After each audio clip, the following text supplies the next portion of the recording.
talked a lot on this channel about valid reasons to not be vegan, even in developed countries, how it can be hard, if not impossible, for some people to maintain a healthy vegan diet. Obviously, money can be a big issue. Having limited access to certain foods can be a big issue. Yes, rice and beans are very cheap, but you have to take into account the time it takes to prepare them, and even having the means to prepare them. Not everyone even has a kitchen. And how many vegans actually live on rice and beans? Because being vegetarian accomplishes most of the good of being vegan and is substantially easier than being vegan, it makes sense for at least a portion of the population to stick with vegetarianism instead of trying to give up all animal products and go vegan, at least for now. But what about not being vegetarian? Are there any valid reasons? Are there any good excuses for eating animal flesh? Yeah, I think there are, and I have compiled 10 of them. This is by no means an exhaustive list, and I don't think this is really in any particular order either, but let's do it. While this one isn't improbable at all for certain people living in developing countries who essentially have no access to non-meat nutrition, they need meat in their diets to be healthy and even to survive, it's pretty unrealistic for us, right? But not impossible. Very, very unlikely that it's going to happen to you. But if it does, then yeah, of course you'd be justified in, hunting pigs or fishing or something to survive. And yeah, this would apply to some weird hypothetical of someone threatening you, to you better eat this burger or else, then yeah, you should probably eat the burger. This is another rare one. Many people have allergies, but typically not to the point where their diet is severely, severely limited because they're allergic to just, a huge number of foods. It's very likely that somebody with allergies to beans, for instance, could still be vegetarian. But if someone were allergic to beans, to grains, to brassica, to allium vegetables, onions and whatnot, to spinach, carrots, etc. Yeah, I don't think it'd be very fair to expect them to live on eggs and cheese. This one may seem obvious, but I see the question a lot. The same with kind of, leather shoes and jackets, what to do with that stuff to keep it or, give it away or throw it out or something. In this case, there's some stuff that you can give away, maybe everything, obviously canned goods, non-perishable stuff like that hasn't been opened. There's a good chance that you can donate it. Even stuff that has been opened or stuff that you've made, you might be able to give to family or friends, but there's probably going to be at least some stuff that either you don't feel comfortable giving to other people because maybe you've just eaten straight out of the container or something, or just it's something that's a unique taste thing that people are just not going to be into. Then yeah, it makes sense to eat that food instead of just wasting it. The harm's already done. They're pretty much freegan at this point. There's not going to be any more harm caused by you consuming them. Again, wasting them and consuming other food is probably going to be more harmful. Unless you're oh wow, this is so good, I'm just going to eat meat again. Guess that's a possibility.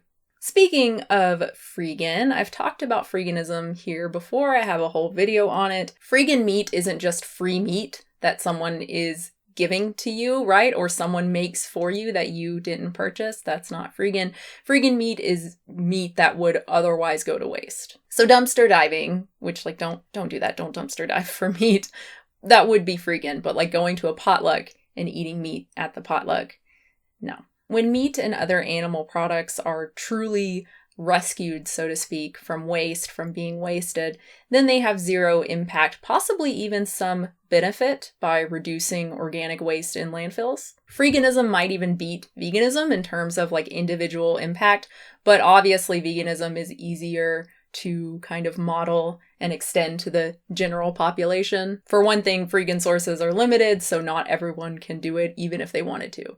But also, not many people want to do it, I imagine. As long as the resources are going to waste, as long as meat and other animal products are going to waste, I don't see any reason not to use them and keep them from being wasted. Again, be safe. Oh, and I have talked about the idea of just using that meat, even though it is going to waste, being kind of inherently immoral. I don't agree with that, and I have talked about that before too in a video. Check it out. Not all meat is equal, nor all animals. There are animals like oysters that are very likely not sentient, and there are forms of oyster farming, like rope growing, that may actually be beneficial for the local environment. Worms are another likely non-sentient creature. Krill possibly as well. They are tiny, tiny shrimp with really tiny brains that they just may be too small to support any meaningful level of sentience. Krill represent the largest animal biomass on the planet, so if they aren't sentient, they might be able to feed the world in a much more ethical way. There would still be concerns with like bycatch and trawling, but those may be small compared to just the massive, terrible environmental effects of animal agriculture today. And this one goes back to the severe allergies one as well. People who are really struggling with plant food, maybe with just the amount of fiber on a vegetarian diet, then obviously something like oysters or krill would be a much better option than turning to cows and pigs and chicken. This is another obvious one, I think. There's no guarantee that you will receive vegetarian alternatives when you are in prison, at least in the US. It just depends on where you end up, and even still, even if you end up in a facility where they supposedly do offer vegetarian meals, there's no guarantee that that's actually what you're going to get. Our prisons are insanely corrupt, so it's not really hard to imagine some like power-hungry guard using someone's vegetarianism, right, and denying them the food that they prefer, that they have asked for, that they're supposed to get, just because they can.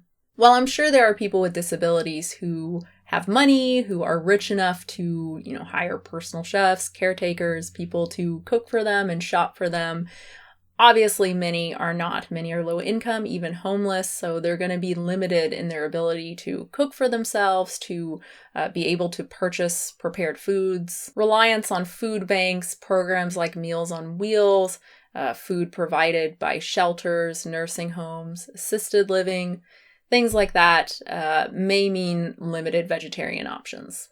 Having an eating disorder and getting treatment and trying to recover, there's a good chance that your therapist or health practitioner, whoever you're working with, is going to suggest no restrictions, right? So not being on any sort of diet, including a vegetarian one. Obviously, it'd be totally unfair to expect someone to just be vegetarian anyway, right? Until they're in like a safer place to do so and have discussed it with their doctors. The Peace Corps has a pretty long article on how you might not be able to be vegetarian while volunteering, with just a bunch of different scenarios a volunteer might end up in, staying in a developing country. This one is more controversial because, number one, it's a situation that the volunteer knowingly entered into, and number two, it's not really clear how effective the Peace Corps specifically actually is. There's a pretty good chance that it's better to just stay home, eat vegan, work, and donate money to effective charities. However, there are certain specialists, from doctors to engineers, who can do some serious good in developing countries, in ways that just donating part of your salary isn't really going to accomplish. I think it's definitely justified in those cases for, people like that to work in places where vegetarianism can't be maintained. This one is more controversial because it kind of presumes, it absolutely presumes that invasive species are bad. In many cases, they may be slowly pushing out the native species, but it's not always clear what actual harm is being done beyond just aesthetics. Are more animals actually suffering because of this? Or is there just an animal that's more suited to the environment taking its place and possibly suffering less because it's better adapted to the environment? And we also have to ask, once an invasive species is established, will eating them actually do anything? Will it actually help to eradicate them and restore the native species? Or would eating them just, is it just mean at that point? Are you just eating them to eat them. If eating the animal isn't moving the species towards extinction in that non-native area, or even if it's not clear if that's happening, I don't think it's justified. However, when mainstream, governmental bodies, environmental organizations are trying to control a species and appealing to the public for help, like with lionfish in the US, then it seems reasonable to me to trust the ecological expertise of these organizations. So if you want to eat lionfish to help out, that seems justified to me. That went by way too fast. Did I miss any? Nope, I think that's 10. Isn't that nice? 10? Ooh, wow. Thank you so much for watching. I hope you enjoyed it. Subscribe, support the channel, patreon.com/unnaturalvegan. And I should have a new video hopefully soon. If you have any suggestions, leave them in the comments. I will do my best to actually check the comments and see what you guys want me to talk about. And yeah, thanks again. Bye. I don't have any little after thing this time. I'm sorry. I think I read there was some video where I didn't and someone was sad that I didn't have any extra thing. Or maybe my dad told me that. My dad reads the comments, you guys, so be fucking nice, because he gets real sad.